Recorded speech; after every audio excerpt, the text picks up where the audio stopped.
The audio content presented here dates back to the inception of my podcasting journey, spanning up to over a decade ago. Please note that the views expressed in this content reflect an earlier version of myself. As my perspectives have evolved over time, so have I.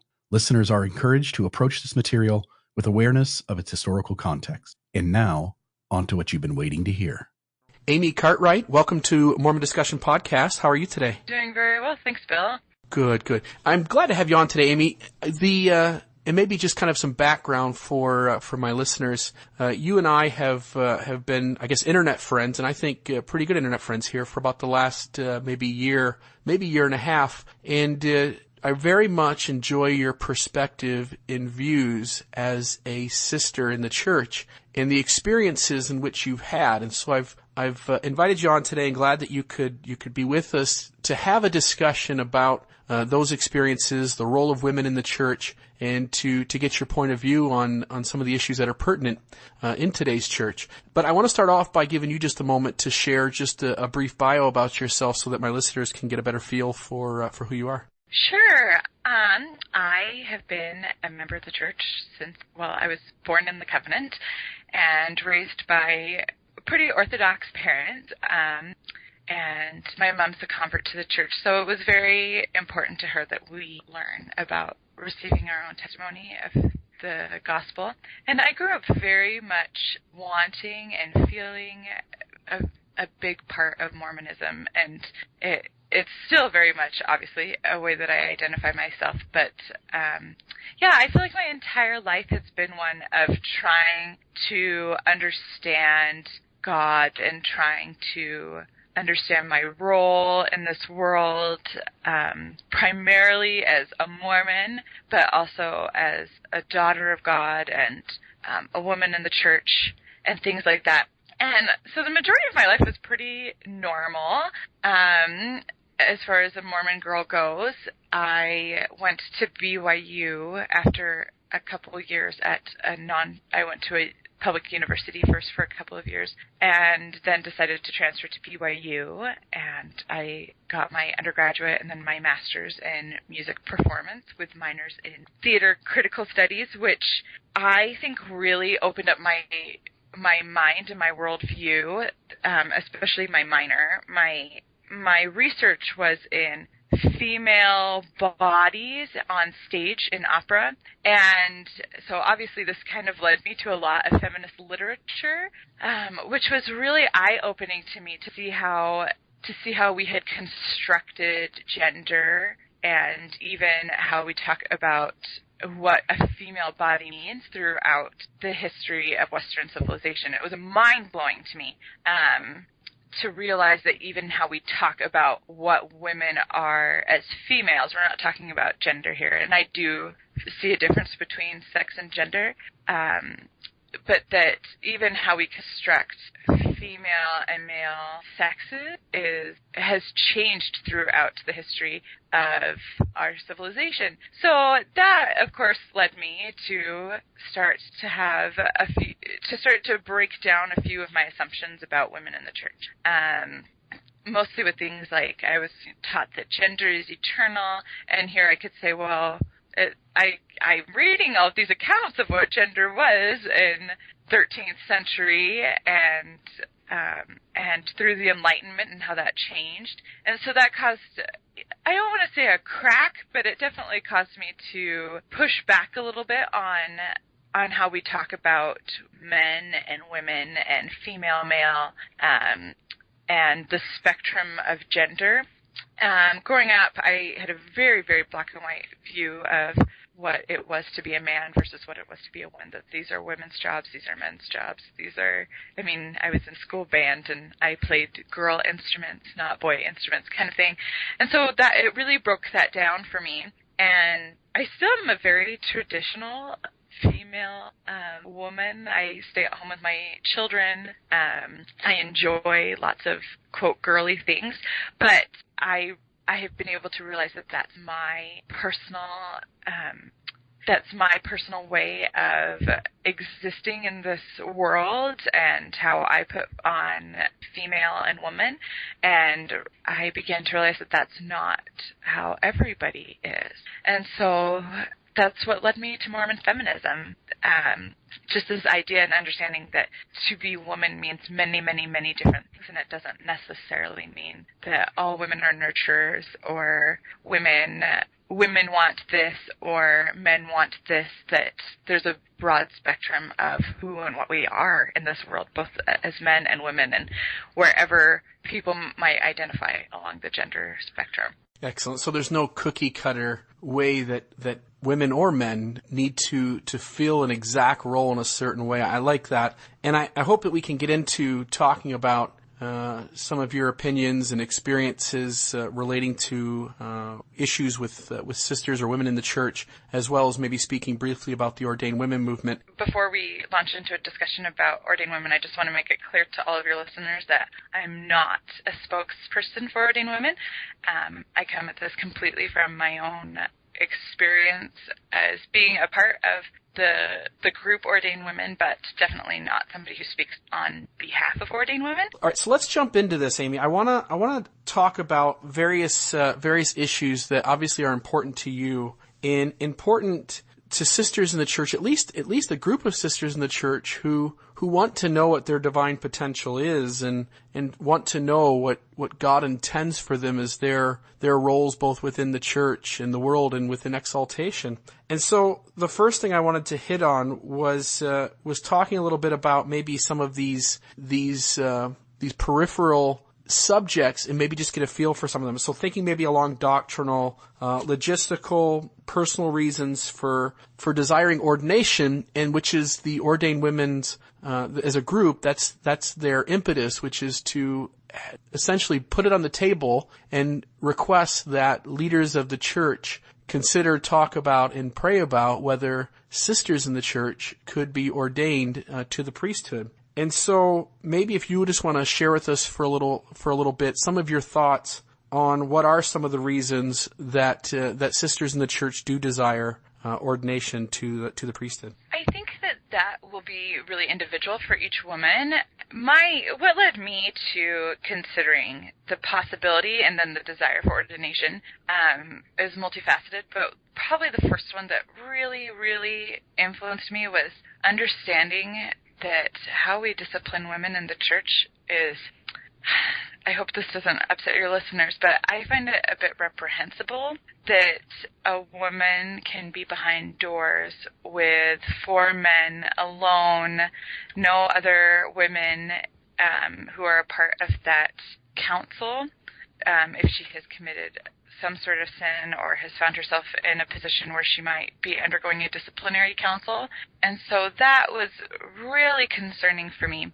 And of course there's people have brought up a woman can take a witness in with her, she can have another woman with her, but I think that there's something that we have learned here in the U.S. with this understanding that we must be judged by a trial of our peers, and that it wasn't fair and it wasn't right to put women on trial with the jury of men and of all men, and the same thing that it wasn't fair to be trying persons of color with no one of color on that jury.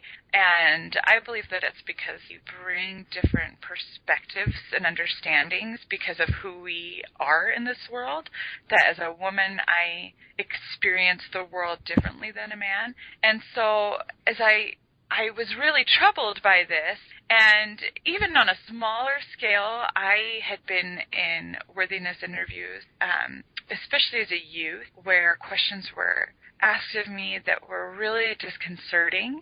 I guess to launch into, this is something that I actually do talk about on my Ordain Women profile, that I had an experience where a bishop asked me questions about masturbation, and I had never even thought of these sorts of things very much, and so to be alone in a room with a man who was asking me these questions was really troubling for me as a young girl, especially as someone who very much valued privacy and chastity around my own sexuality. I was not very comfortable talking to anyone about it, let alone a middle-aged man alone in a room. And and that actually really hurt my testimony at the time, because I walked away feeling so unclean about the experience that then I started to question, was there something that I had done that was wrong? What was the matter? And I started to experience a lot of anxiety around my church attendance. And so that's something that has really stuck with me. And it's taken me a long time to even realize that was what the issue was. I had been placing the blame on me for so many years about that experience, but to step back and realize that was, there would be no other time in my life that I would allow I have a daughter, that I would allow her behind a door with a middle-aged man talking about her sexuality. And then to have this happening in our church buildings became really disconcerting for me. And so that was probably the first experience that I had where I thought, I think that it's proper that women are having these conversations on their own terms, and I believe that most women would rather have that conversation with another woman than with a man. And, of course, the issue, though, is that doctrinally, or policy, I guess that's something that needs to be teased out, that currently for worthiness interviews to occur, they must occur with someone who holds priesthood keys to be able to go through the repentance process if that's necessary, which currently is only men, which therefore means that it doesn't matter if it's a young girl or a young boy or a grown woman or a grown man, that they are all behind a closed door with a bishop, who currently is a man. And so that led me to start to question, is there a possibility of that changing? What would that look like for disciplinary councils? Would it be possible for women to sit on those, to sit in a disciplinary council? But currently, in the current structure of the church, it would require priesthood ordination for women to occupy those positions. And so, so that was what first led me to question the ordination of women. And having served as a bishop, and maybe I should come from this from multiple angles. One is that I knew better. I understood that was crossing the line of inappropriateness. So whether I had a young man or a young woman in my room, in the bishop's office with me and having an interview with them, I never covered. I mean, I obviously was aware that we have youth who are having certain sexual behaviors, but I would never make it a point to be the first person to bring up any of those kinds of questions. I mean, obviously I have to ask the question for the temple interview, do you live the law of chastity? But that was the extent of any sexual questioning I would throw out there. But as you're pointing out, not every bishop understands the line of what is appropriate and inappropriate, number one. Number two, unfortunately, there are always going to be people out there who misuse any kind of authority that they have. And certainly, while it may be rare, or at least less than some want to pose, there's certainly been sexual abuse in these kinds of issues, these kinds of cases where leaders are alone with youth of the church. And so I certainly understand, and maybe just to kind of reiterate what you're saying, to speak up as one who served as bishop, to speak to all others who listen to this podcast and who serve in leadership positions, I would be very careful of asking sexual questions beyond the question of, do you live a law of chastity? And as you pointed out too, Amy, having someone else in the room for those interviews, I would be, as a bishop, I mean, I didn't say this is what it has to be, but if any parent wanted to do that, I was happy to oblige that, happy to have someone else in the room with their child. And there were cases where that happened, where the mother wanted to come in and sit for a baptismal interview for their youth, or sit in on a youth interview. And so I was okay with that, and I thought it was appropriate when the parent wanted to do that. And I recognize, right, that for those leaders who don't want to allow that, or for those parents who don't even consider the fact that abuse could possibly happen, or at the very least that some leaders will ask inappropriate questions that will in some ways could be offensive, could be traumatizing in some ways to the youth or to kids or even adults, as you're pointing out your own experience. And I hear what you're saying, that it has to be a matter of a priesthood change. But do you see this issue maybe just being fixed simply by allowing a parent to go into the room with their kid, or, as you point out, maybe to allow the Relief Society president to attend a disciplinary council? And I agree it would be a doctrinal change, but it could be a doctrinal change that doesn't require priesthood necessarily. I have considered that, and it's something that, as a parent raising children in the church, that I have composed my own code of what is appropriate for my children, and one of them is that they will not be in a worthiness interview alone.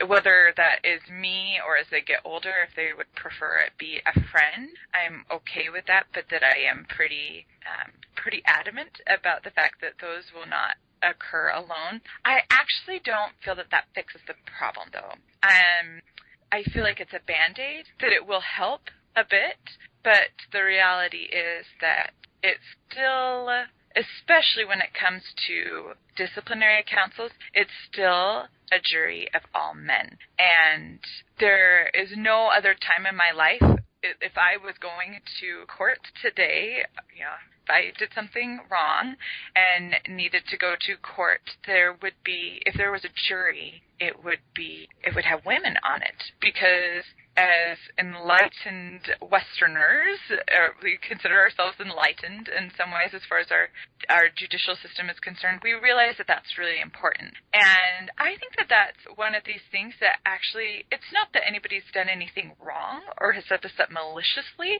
I just think that we haven't really thought about it very much, about the fact that, hey, it is kind of it doesn't sit well that a woman might be in a room alone with four men who decide the future of her church involvement. And there have been some of the accounts I have read have just been heartbreaking of women being caught in a situation where I read of one where it was this elderly woman who had been assaulted, had been sexually assaulted years and years and years ago, and finally felt to bring it forward to her priesthood leaders, and whether something was kind of lost in those interviews or what, I don't know how this happened, but the stake president told the bishop when they counseled together about it that she needed to be disfellowshipped. And this is all coming through one of the counselors that sat in on that disciplinary council. But when he was sitting in on the formal disciplinary council with the four men, that it became very clear to him that she had been assaulted and should not be held accountable for it, let alone punished for it. And he brought that up to the bishop and said, look, this is wrong. She didn't do anything wrong. And the bishop said, well, this is what the stake president said. Do you support the leaders of the church? And if so, we need to do what the stake president has said. And that's one of those situations where, again, it's all men who are a part of this, and we have story after story of women who were assaulted, who were told that they needed to go through the repentance process because they were a part of the experience and they had sinned, even if it wasn't their fault. And this is just one of those things where I think that it's difficult, not for all men, but I think that it's difficult when men occupy a place currently in the church where they do experience more power and authority than women do. And whether one believes that's God ordained or not isn't really the question. Men do. And so when that occurs, I think it's difficult to see things from the point of the disadvantaged and the victim. And so therefore it just makes sense. I don't even fault these probably very good men for making these decisions. It's just that that's the paradigm through which they see the world, that they experience power and authority, and it's difficult to see that that is not the experience of most women in this world. Most women are in a subservient position, almost, especially women of faith are usually in a subservient position. And so it's difficult to see that might greatly impact the way that they experience the world and what happens to them and what they do. And so, well, I do think that bringing a Relief Society president in or bringing a parent in, at the end of the day, that doesn't change the power structure of women at all. It would still just be a woman in there but who has no voice, or a parent in there, but they have no voice. They can say things and bring up issues, but they are not at all a part of the final decision making. Right. I believe that won't fix it. And I understand that. And I, as you're speaking, we're talking about a Relief Society president being in the room, but not having priesthood or keys. And in some ways, I mean, yes, maybe that shields people from saying something really offensive. They'll think twice before saying something. But at the end of the day, it certainly doesn't put any more weight on how the decision is made or what eventually happens with a council if somebody has some kind of advice, like you pointed out in the experience where the stake president somehow, when it was all said and done, the message came across to disfellowship this sister. So Amy, let's go from there to talking a little bit about what you see within church history that allows for you and others to take the view that there is an opportunity there for some increased responsibility, including possibly priesthood. Well, this has been brought up a number of times, but the Early Relief Society, in the notes that we have from Elias Arsenault from the Relief Society Minutes book, it's clear that Joseph intended some form of power and authority for the Relief Society. And many may argue that is currently still the case today. But he talks about turning over to the women. He talks about Emma being ordained but needing to be set apart. And so we see both of those terms used. A lot of people will say that ordination meant that she was set apart, but we see him using both ordained and setting apart. Now, I want to be clear that I do not believe that the Early Relief Society was set apart to the current offices of the priesthood. I don't necessarily believe that.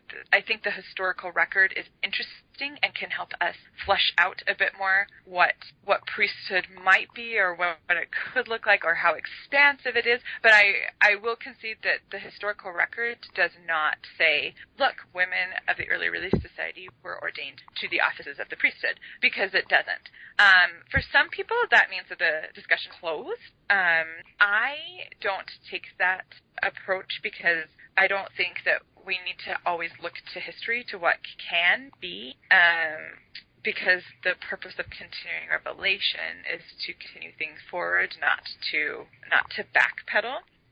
But I do think that within the early history of the Relief Society, we have an autonomous organization that exists alongside the offices of the priesthood, and that blast. I lost my train of thought. So let me interrupt you for just a second, Amy. I wanna go back to something you said a couple minutes ago. You talked about there being a quote from the prophet Joseph Smith when the Relief Society was organized that talked about, in some sense, keys of the priesthood, or keys in some manner, and really the only way we understand keys in the church is relating to the priesthood.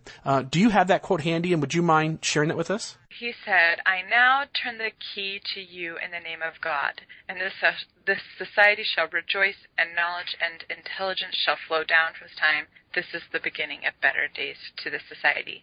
And some people will argue that when Joseph says that he turns the key, that they'll work around this as being this idea that Joseph kind of like founded the Relief Society. But I think it's pretty clear when Joseph talks about keys, he means priesthood. And we see that throughout the Doctrine and Covenants, and that's still how we talk about today as priesthood. And so there are those who suggest that the Relief Society and the current offices of the priesthood are meant to be parallels to one another.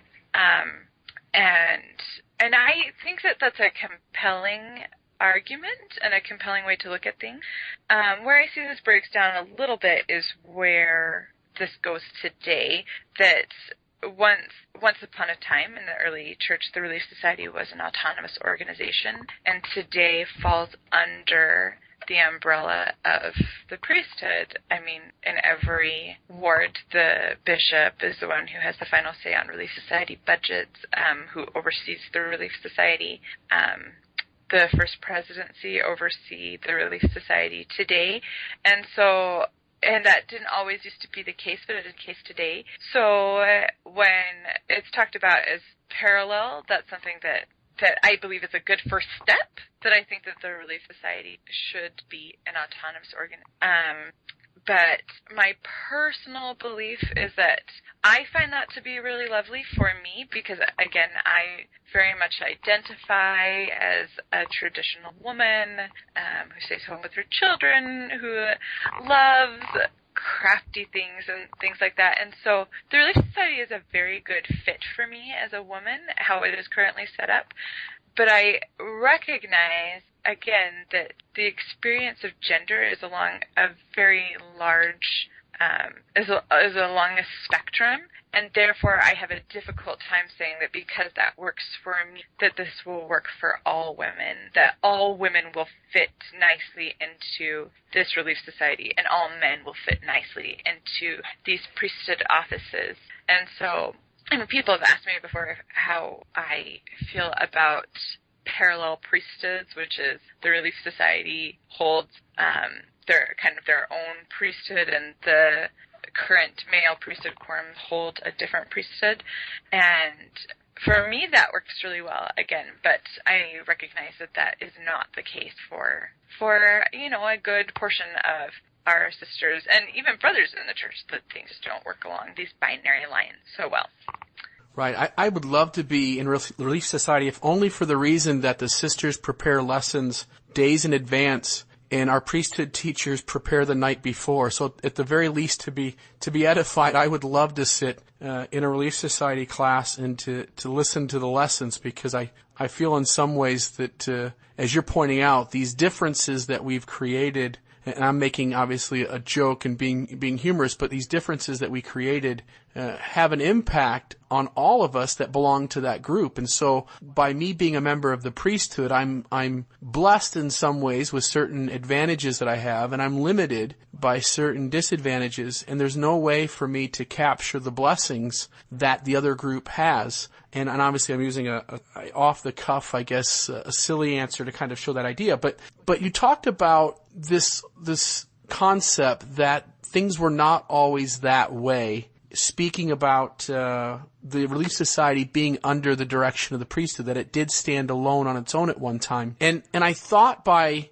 the quote you shared, the quote was beautiful. I now turn the key to you. I mean, it's not I turn the key on behalf of you or I turn it for you, but I turn the key to you, in a sense, placing the key into the other organization. And what that quote specifically means, who knows, but certainly the way in which you and I, as we read it and we say, hey, this is what it sounds like, makes it very interesting and intriguing. The other thing that caught my eye was the end of the quote, which is that knowledge and intelligence shall flow down from this time, and it is the beginning of better days to the society, which sounds like there's going to be this constant bestowal of knowledge and truth and an increase in the ability that organization has to do good and to have influence on others, rather than being a stagnant organization. And so we certainly see this opening for changes.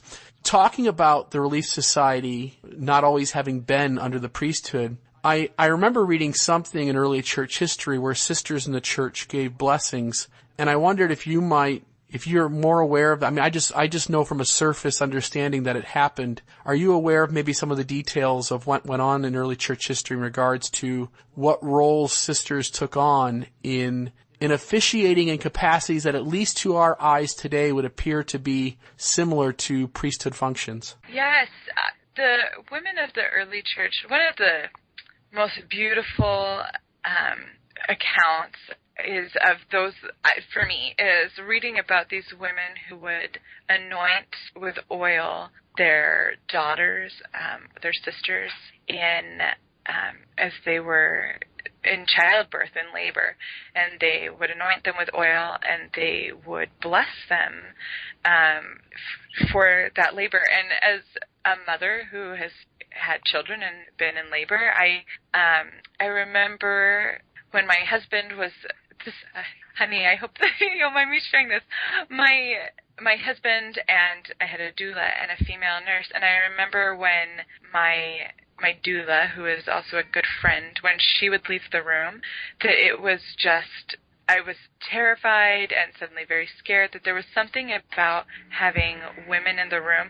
Whereas when my husband would go and, go take a little bit of a breather for a while, I was sad that he was gone, but I wasn't quite faced with that same anxiety as when my sisters, when the other women would leave. And I was so touched reading these accounts of these women who would give these blessings in childbirth, that they recognized a power and authority that women have. And it's something that we still kind of talk about with women in the church, that we talk about how they have this great power in childbirth and in being mothers, but we don't actually give them any ecclesiastical power in that experience, which makes me question, well, we can throw all the rhetoric that we want at women as, holding this ordinance. I know that that's one thing that has been circulating, is this idea of birth and breastfeeding as ordinances. And I think that's a nice idea, but I think that there's absolutely no ecclesiastical authority in the church over those things, means that it's divorced from our faith. That women throughout the world, and I mean species, all mammals, give birth and lactate, and so if these are ordinances, there doesn't seem to be any Latter-day Saint faith component to them, and so therefore I'm skeptical of discussing them as ordinances or as women, quote-unquote, role in the church, because it's not actually a role in the church. It's a role in our biology and in our being and in just by virtue of being a woman, but has absolutely nothing to do with being a woman and of a follower of Christ and as a Mormon woman. There just isn't any difference. And so, and I know people will push back on that as far as like how we teach our children, things like that. And of course, but as far as those things themselves are concerned, there's not. And that's where I feel like the blessings in childbirth kind of give a faith component to that I would love to see restored again. But we also, along with that, was this understanding that women could also prophesy and could receive revelation. We have Eliza R. Snow being called a prophetess as the leader of the Relief Society, and I think that that's really missing today in our church experience, that women are seen as having power and authority when they speak the words of men, when they align well with men's visions. I mean, even Sister Beck said this in the most recent New York Times article. There's a quote of her saying that of realizing the visions of men, and I find that we are lacking a woman perspective, and that we're lacking women's voices and understanding of our destiny when it all comes through men, and when it's because, again, there's that whole issue we talked about before of men experience the world differently than women do by virtue of the fact that men, most of the time in faith communities, not even just our own, but in most faith communities, occupy a place of authority and privilege that women do not occupy.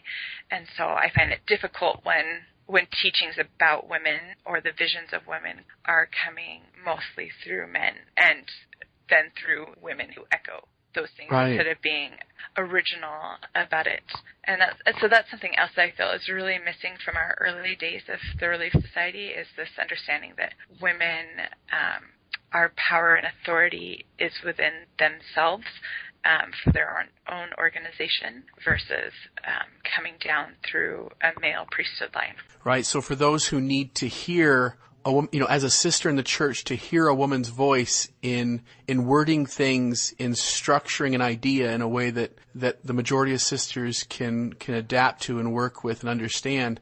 We're in a community where most of the time, if not all, we're simply reiterating something that a male figure has stated, and there is no original thought that comes from a sister in the sense of declaring some kind of divine truth or putting some kind of divine principle back into a way that the sisters can relate to, if that maybe makes sense. And I get that that's an overstretch, right? That no matter who's speaking, male or female, that each of us have an opportunity to be inspired and to be encouraged to reach out towards the Savior. But that in some ways, certainly if a group of men got together, there's a reason why most women aren't interested in those conversations. And there's a reason why when women get together that maybe most men, just as a leisure, having an off-the-cuff friendly conversation, that there's going to be men who aren't interested. And I know I'm sounding probably like a real male chauvinist as I say that, but I think my point is that women speak a language common, right? There's this whole men are from Mars and women from Venus, that we don't understand each other, and yet we fully expect in the church that women will fully understand men as they deliver all the counsel from the top down. Well, exactly. And that's something that I find that we're caught in a bind when we talk about women in the church. On the one hand, we say that men and women are very different, and therefore they have these different roles. Therefore, they occupy these different positions. Therefore, men hold priesthood, women are mothers. But on the other hand, we say that it doesn't matter who the messenger is, the message is all the same. And I find those two thoughts to be irreconcilable, that if women and men are so different, then women's instruction needs to come through uniquely women's perspectives. But on the other hand, if it doesn't matter, if that message is coming from a man or a woman, then that actually opens up the door to women's ordination, because, well, then why wouldn't women be ordained? And so on either end of that spectrum, I think that we have to grapple with this. I don't think that we can create a lot of folk doctrine around why this is. I think we actually have to grapple the issue itself. And as I've conversed with people both online and in person about ordained women, one thing that has been clear to me is that one of the reasons that it's gotten a lot of pushback is how it has come forth, that people will say, well, we follow the prophet first, and that this didn't come from the prophet, therefore it cannot be.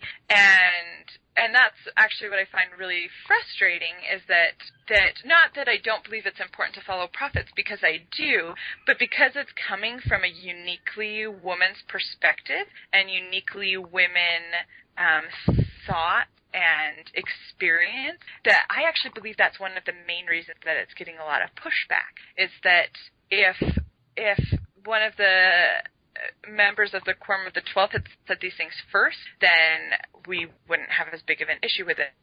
But if, say, Sister Beck came out and said it first, we would be pushing back on that, because we're like, well, wait, that didn't come down through one of the male leaders of the church first. They hold the priesthood. Right. And so in watching how this is all kind of gone down with ordained women, in a lot of ways, not down with ordained women, but as I've watched the arguments ensue, I have realized that that's one of the major, it's indicative of the problem, that when women bring forth these theological ideas, that we push back on them because we don't see women as spiritual authorities. And even if the current organizational leader of the women's organization were to say these things, I don't think that the response would be any different, that people would push back on that as well.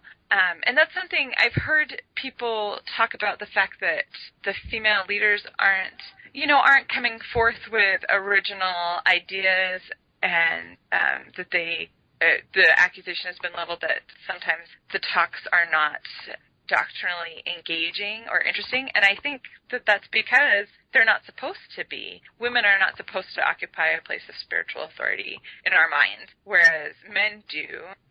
So when women do that, it's very, very it's very disconcerting to us as Latter-day Saints when women assume that position. And I personally don't believe that should be the case, but that is how it currently is. And I appreciate that. I I'm sitting here thinking about this, and first off, you worded that so much better than me. I come off obviously as ignorant and offensive as I'm trying to walk the line on this issue and to discuss it. But you're right. I mean, we talk about not being able to take any kind of outsider's point of view and to think and ponder over it because it's not coming from the prophet. But in reality, lots of things in the church happen from a bottom up rather than a top down. So there's certainly members of wards and stakes, people outside the church who are asking questions and having concerns. And because people are posing these issues and concerns and thoughts and sharing them, all of a sudden this prompts those higher up to then say, hey, here's an idea. Let's run with this, or let's pray about this, or let's discuss this. And to take the viewpoint that every divine idea has to first be placed in the prophet's mind and come out of his mouth before anybody else can say that that was a divine idea, or to say, hey, I've got a question about something, but until the prophet already answers the question, I'm not allowed to even ask it. I just don't think that follows very well with the way the church has run, and I don't think it follows very well the way in which changes have happened. I completely agree. And one thing that I have found really frustrating in this conversation is that Ordain Women has requested audience with a member of the Quorum of the 12 for the First Presidency to discuss these things, because as much as an online presence can get conversation going, I believe that it's face-to-face or podcast to podcast, whatever, that it's hearing people talk about these issues and coming to understand where they're coming from, where ideas can be bounced back and forth, is really where true dialogue occurs and where understanding takes place. And so that's been frustrating to me to see that not happen, to see the leaders of Ordained Women not being currently having their requests for audience not denied, even just ignored, because I think that this is an issue that's not going to go away, and that it will continue. I believe this will be the issue that defines the 21st century for Mormon, that what role are women going to occupy in the church, and that's going to be something that's a major point of conversation and energy for the church. And so a part of me gets really frustrated, and I'm like, can we just open up the dialogue instead of ignoring it? Because I don't think that we can ignore it. It's a rock in our shoe right now, and I don't think we can really ignore it very much longer. I think we have to do something about the conversation. And I've mentioned to people before that I'm not above believing that I'm wrong. I could be, and I will assume that place of humility in this conversation, that I fully understand that I might not be catching the full vision, but I have felt very much in my life that this is a conversation that I have been personally called to be a part of, and to work forward. And so that's why I'm personally involved. But yeah, I think that the most important thing is these conversations are taking place in an environment where we consider all thoughts and opinions, regardless of where they come from. I was looking over the story of Deborah in the Old Testament the other day, and as Deborah is a complicated one for us in the church because she's a woman who prophesies, who leads, who is a judge in Israel, and that's language that we use in the church as for... she doesn't fit the mold. She doesn't fit the mold very well. And so this last March, the Ensign came out with a segment on women in the scriptures, and they talked about Deborah, and they talked about her as, in quote, enjoying the gift of prophecy generally, but not holding the priesthood. And that's fine if that's how the church wishes to. I shouldn't say the church. If the Ensign writer who wrote that article wishes to see that, but I think that actually complicates the narrative more than it helps it, because if Deborah can receive revelation for a nation and can lead armies and can be a judge in Israel as a woman who doesn't hold priesthood, then what does that say for women today? And therefore, why would there be any pushback on women having an idea or feeling moved upon or having personal revelation and sharing that if this is the scriptural precedence before us? So again, on the one hand, we have she didn't hold the priesthood, but then it makes you question, because she was a woman, but then it makes you question, well, if she didn't hold the priesthood, fine. But that means, therefore, that it's not necessary to hold the priesthood to have power and authority in your faith community and to be somebody that people come to counsel with and to receive revelation for Israel. So I think that that's really important as we move forward and as anybody moves forward in a conversation about ordained women, that setting up that dichotomy of, well, they are not the prophet, they are not the ones who hold priesthood, they are not the ones who can receive this revelation because they don't have this calling or this, they don't hold this office, that it's important to realize that there's scriptural precedence for women having revelation and prophesying and leading without being in a systematized position to do so.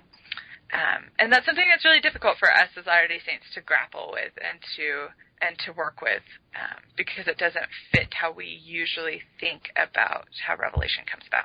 Right. I think we often work with this surface understanding, and when exceptions to the rules present themselves, we sometimes just brush those off to the side and don't really want to deal with the repercussions that come from having that exception.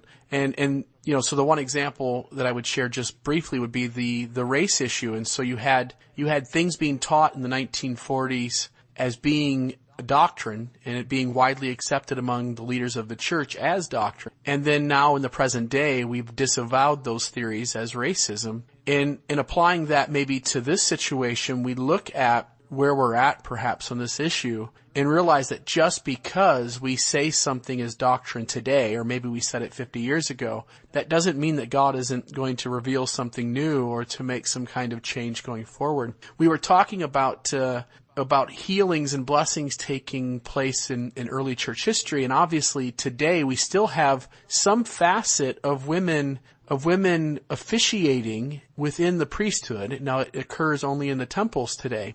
And Elder Oaks talked about this at length in his conference talk, which I want to ask you about as we get kind of to the end of this, but at least to mention that Elder Oaks agrees that for sisters in the church who are called on missions and are given power and authority, he says, what other power and authority could it be other than the priesthood? And when he talks about what happens in the temples, yes, sisters officiate in a priesthood capacity there. And so there certainly is room within Mormon theology to already acknowledge that on some level women are already officiating in the priesthood. So to have a discussion about other opportunities to do so certainly seems like a fair question. And to talk about how these sisters perform blessings early on, it was something that was done. So again, I think it raises the opportunity to ask the question on whether it can still be done today. And if not, is there some revelation that put an end to that? And if there isn't, what's our reasoning for ending that practice? And so it becomes, I think, pretty clear that there's a lot of ideas on the table that still need some discussion, and that it's not just a closed case, sorry, leave us alone, let it go. There's no more discussion on this topic because we already have precedent for those things. And again, we as Mormons may not want to deal with the exceptions to the rule, but they're there and they're staring us in the face from our history. Yes, I completely agree. And I feel like overall, one thing that this is requiring us to do as a people is to flesh out what priesthood is. And I would argue that from what I understand of the historical record, that in the beginning of the church, priesthood was understood more expansively than it is today.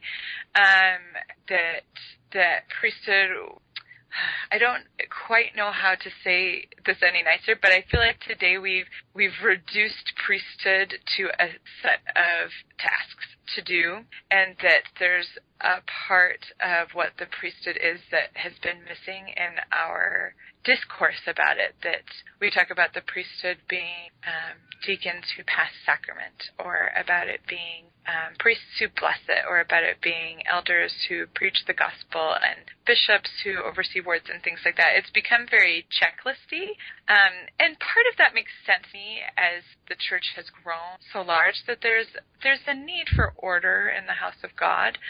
But on the other hand, I feel that we've lost a big portion of what priesthood can be and is, and I feel that today the Elder Oaks' talk shows that we are moving towards trying to understand priesthood in a more expansive way. As far as his conference talk is concerned, I know that a lot of people have seen that talk as the answer to Ordain Women. This is what it is, let's close it down. And I feel that what's missed is this understanding that the Elder Oaks' talk was actually far more expansive on the role of women in the priesthood than we've seen in a long time. And so I see that as a place where the conversation is beginning again.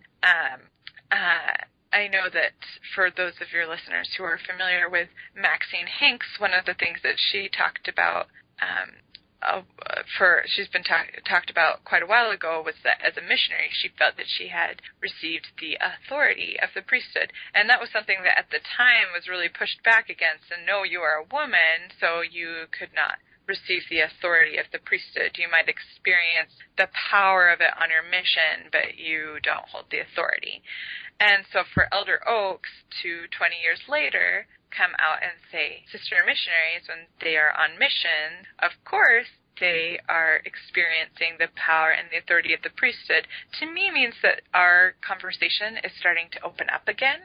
And so I did see Elder Oaks' talk somewhat as an answer, but even more than that, I saw it as one point on the line of a continuing conversation that things are changing and that our understanding of priesthood is opening and becoming far more expansive than it has been for the past 100 years. And so I find it actually really heartening and really inspiring that things are opening up and changing, and that I believe that it is the first of a multitude of talks that will probably come forth about this issue, I hope, and that if they keep going in the trajectory that Elder Oaks' talk has set them on, that they will become more expansive for women in the church. Yeah, in some ways he made the questions valid, right? I mean, to take the stance that we took 20 years ago and say, no, you can experience the blessings of the priesthood, or you might even be impacted by priesthood holders to feel the power of the priesthood in a blessing or in being set apart, that you in essence don't yourself have the authority. And by him doing that, he's made the question valid. It's now appropriate for us to ask about what this authority is. What's the limits? What's the expansiveness of it? And again, can we return back to some of the things that we've done in the past? And I want to hit on, you talked a little bit about Deborah as a prophetess, and I just wonder if maybe you could quickly list for us some other sisters in church history, in the gospel, in the old world, who have on some level things have been said about them or things that they've done or said that seem to indicate that there may have a possible interpretation is that there may have been some level of priesthood being active there. So along with Deborah, she is just one of a number of prophetesses in the scriptures that we have. We also we have Huldah and Anna, the prophetess who proclaims Christ's divinity. We also have the one who is very much under speculation is Junia in the scriptures, and in the King James Version it talks about her being of note among the apostles. Depending upon which translation one reads, she either was an apostle or was very prominent to the apostles. My personal reading of that is that she was considered an apostle, not because of what we can read in the text, but because of what we have seen has happened to the text, that the early compilers of the New Testament record changed the name Junia to Junius because in a lot of ways, it was difficult for them to, I believe, I mean, I'm reading on this, what it's likely, that it's likely that they saw that it was difficult to believe a woman could be an apostle, and so the name was changed to Junius. But current scholarship suggests it indeed was a Junia, and Junia is a female name. And so, of course, the question still is, was she of note to the apostles, or was she an apostle herself? But I think that looking at the history of how that was changed to Junius tells us a lot, that they had a hard time accepting her as an authority figure, and therefore she probably was an authority figure. So we have Junia in the New Testament, and we have Phoebe. And I believe that the most, from the biblical record, the one who should give us the most pause is Mary Magdalene, because we know that the definition of an apostle is one who testifies of the risen Lord. And Mary Magdalene is the person who testifies of the risen Lord to the other apostles. So in a sense, she's an apostle to the apostles. There are those who suggest through readings of the Gospel of Mary that Jesus meant to leave the church in her hand, and that there was some pushback to that. And I know among Latter-day Saints that the Gospel of Mary and other Gnostic Gospels they're not canonical Gospels, but I think that they're still worthy of us looking at as historical records and what they can tell us about the life of Jesus. So that's then our biblical record. And then if you come just into our own history, again, we have Eliza R. Snow and Emmeline B. Wells and many other women who acted as healers. And there's this quote by by Joseph Smith that Eliza recorded, where he said, "Respecting females administering for the healing of the sick, there could be no evil in it. If God gave his sanction by healing, there could be no more sin in any female laying hands on and praying for the sick than in wetting the face with water. It is no sin for anybody to administer that has faith, or if the sick have faith to be healed by their administration." And this is something that I've received pushback on when I've suggested to people that I believe that as a woman, currently I do not hold, currently in our rhetoric, I cannot lay my hands upon somebody's head and pronounce them to be healed. That's not something that would be acceptable in our faith community, but we know that this happened in the early days of the church, and we know that Joseph has approved of it. And so I think that opens up a conversation about it. But, Bill, I'll be honest, in a lot of ways, I think that it's really interesting to talk about why women could be ordained, but I think what's most pressing is maybe why they should be. Why women need to be ordained today. And I believe that there are a few reasons. That one of them is that we live in, as those of us who live in Western society where there are many men who are priesthood holders, I think it's difficult for us to remember that that's not the case throughout the entire world, that there are many congregations that are struggling because they do not have enough priesthood holding males to fulfill assignments, and that these sisters are at a lack because there aren't enough men, and that even has an impact on who's given time for teaching the gospel. Hopefully, now that there are enough missionaries, that we have this overabundance of missionaries, maybe that's not the case anymore. But I know I've heard of so many people who were told on their missions to focus on baptizing men and baptizing families where the husband will also get baptized.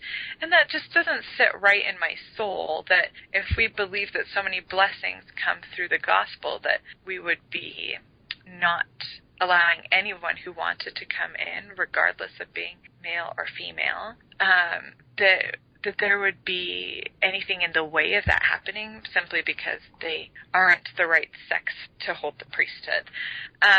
And we know that there are women who serve tours with the military who go a year or more sometimes without being able to take the sacrament because they don't hold the priesthood, whereas men who are in the same position could prepare the sacrament for themselves. And then, of course, we have the issue of church discipline, which is, to me, is one of the major things that we need to tackle in the church, is how to handle that. And also just this issue of part member families or part active families. I know for me personally, this was something that was really important. My husband had taken kind of a break from church about the time that our most recent baby was born, and so he was not able to bless her, and it was really frustrating to me knowing the history of women pronouncing blessings in the church, to know that I couldn't be the one who was a part of that experience, even though my husband also couldn't do it. So there's that issue. And then, of course, there's just, I believe that the priesthood is a sustaining power. As women talk about how busy they are and they don't want more responsibility, I think that it's forgotten that the priesthood is a sustaining power. And what woman who does have so many things to do, both in the church and at home, wouldn't be blessed by that sustaining power? So I think that there is lots of reasons as to why women could be ordained, but just as important, if not more important, I believe, is to talk about the reasons why women should be ordained. Right, and those are excellent, and they speak to a need in situations to certainly have the ability, especially when I think of the sacrament and the importance that it has. I want to kind of wrap up, and I want to just maybe share just a couple thoughts. I know in preparing for this interview, we had talked a little bit about common arguments against women's ordination, and we talked about this earlier, so maybe if I can just kind of hit on a couple of these. Motherhood versus priesthood. As you pointed out, that's really not fair, because motherhood and fatherhood are fair comparisons, because the whole world can take part in one of those two. But in reality, only members of the church, and men at that, can participate in priesthood. It's just not a fair comparison. You also had mentioned that one of the obstacles that people bring up is that there's this argument that there's no precedence for female ordination. But obviously, as we've already talked about, one, we're a church based on revelation. That Article of Faith number 9 says many great and wonderful things are yet to be revealed in the kingdom of God. And that if we say, well, there's no precedent, well, I don't know. I mean, is there a precedent for, lots of different things in the church that we, at some point in time, we said, okay, this is the way it's going to be. And you also talked about different environments where males are kind of on their own or females are kind of on their own, and there's kind of this lack of space for, like in an interview with a bishop and counselors or a disciplinary council, to have someone of that same gender there who can at least be part of those experiences, so that things are on the up and up, and that people think twice about saying things, so that things aren't offensive or said in a way that could hurt somebody and cause harm to others. But I want to wrap up. Hopefully as people listen to this, there's going to be a large segment who are going to say, I don't have a horse in this race, and this really doesn't concern me. But I want to end maybe with you just sharing maybe a moment or two of your thoughts on why this issue is important to you personally, and we'll kind of end on that note. Yeah, there are a few reasons why this issue is so important to me. The first is that I do believe that there is more potential for harm in a structure where men and women are put on different authoritative fields. I just think that there's too many opportunities for abuse, and that they increase when things are divided along those lines. And we can see that throughout the world, that in the more patriarchal a society, the more opportunities for abuse and pain there are. So one of them is just a philosophical issue, that I believe that as long as women and men are put on different authority planes, and I will suggest unequal authority planes in the church, that so long as that occurs, there's just too much opportunity for abuse. And I actually want to amend that by saying I have, for the most part, had really fantastic relationships with most men in the church. I believe that men in the church are very good men, but I do think that it's not the men who are bad. It's the inequality that needs to be changed. So that's my philosophical reasoning. I also think that there's a very pragmatic reason for this.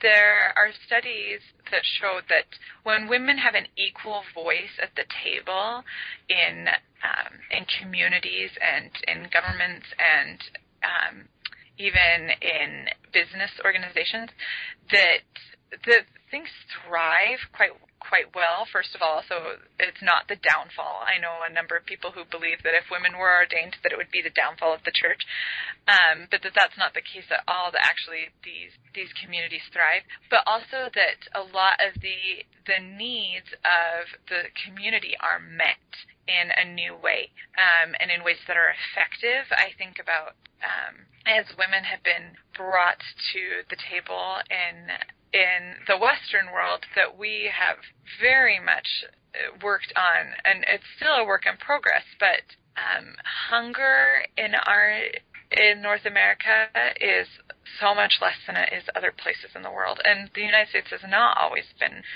a society that has developed well. And of course, there are lots of other things that go along with that, with economic structures and things like that. But also in third world nations, when women have been given equal voice and equal opportunities, their nations thrive. They have ways to feed each other.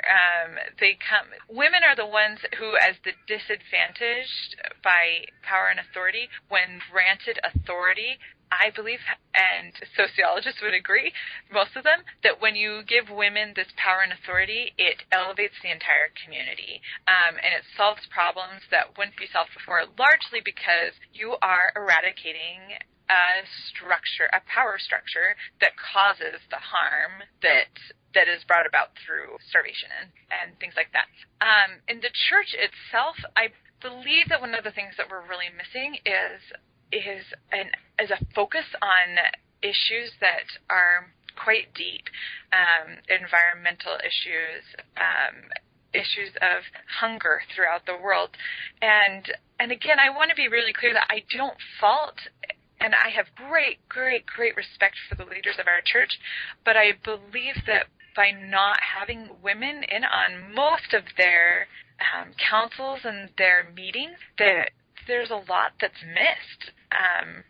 My personal belief is that putting a lot of time and energy into defining